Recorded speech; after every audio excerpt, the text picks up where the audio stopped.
Everyone has a bucket list. Places you're supposed to see at least once in your life. The famous ones. The iconic ones. The ones that look incredible in photos.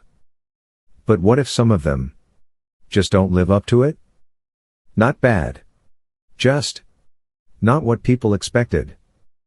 There are 11 on this list, but these are the ones people complain about the most.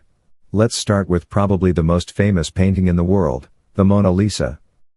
It's in the Louvre, in Paris. Millions of people visit it every year. But here's what most people don't realize until they're standing there. It's small. A lot smaller than expected. It's also behind glass.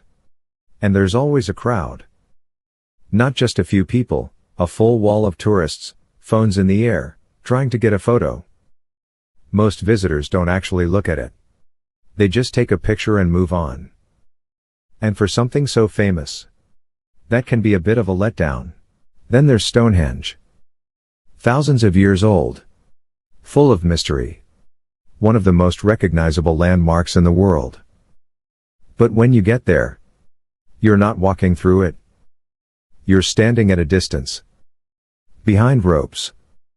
Looking at it from afar. What looks huge and dramatic in photos can feel surprisingly underwhelming in person. Some stacked rocks. Especially after the travel. And the expectation, and who built it anyway and why. Next, the Taj Mahal in India. One of the most famous buildings in the world. Built in the 1600s as a tomb for an emperor's wife.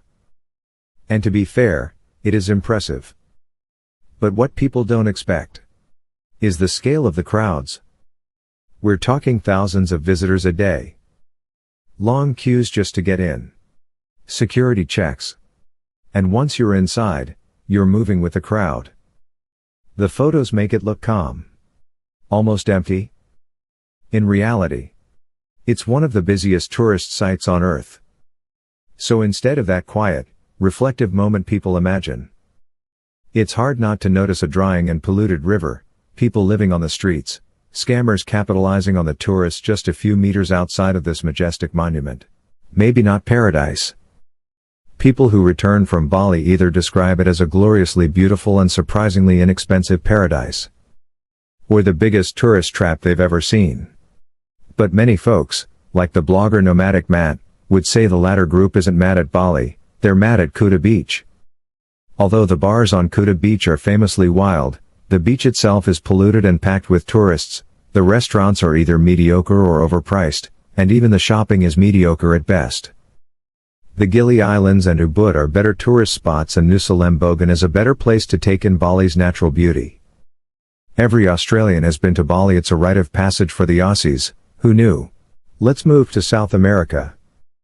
Machu Picchu is like the Taj Mahal or the Great Pyramid of Giza in that the lost Incan city is impressive, but its popularity has effectively ruined the experience of visiting it. Mike Gerard of Waking Up Wild has specifically said that the best way to experience it in the surrounding area is to walk the famous Inca Trail. However, he said that any other path to Machu Picchu is arduous and expensive. He also described the site itself as overcrowded, dotted with shops that sell overpriced, inauthentic souvenirs, and filled with locals demanding money for spurious reasons. The nearby city of Aguas Calientes is also considered heavily polluted. Still on your bucket list. And this one surprised me, who knew such a modern city would get a thumbs down. An entire city to be considered an underwhelming tourist attraction, but the flashy, ultra-modern nature of Dubai gives the impression of a Las Vegas-like playground that doubles as a city. Despite how impressive its architecture is, however, it turns out there's less to do in Dubai than it seems. Although there are some interesting museums and the old part of the city features some nice historical landmarks, those who have traveled and lived there found that it's easy to get bored quickly. That's especially true for those who don't have the money to regularly dine at five-star restaurants or go on decadent shopping sprees. It's also easy to run afoul of the UAE's strict laws, which can see tourists imprisoned. I guess if you like hanging out in big air-conditioned malls, or can stand the desert heat, you may disagree with this one. And the rest? Same story, just different places. Times Square, packed, loud, and expensive.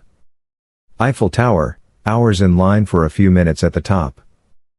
Venice, beautiful. But smells, crowds, and high prices. Santorini, stunning views. Buried under tourists. The Great Wall, depending where you go. More souvenir shops than history. Funny thing is, the places everyone talks about the most are often the ones people enjoy the least. If you've been to any of these, let me know what it was really like.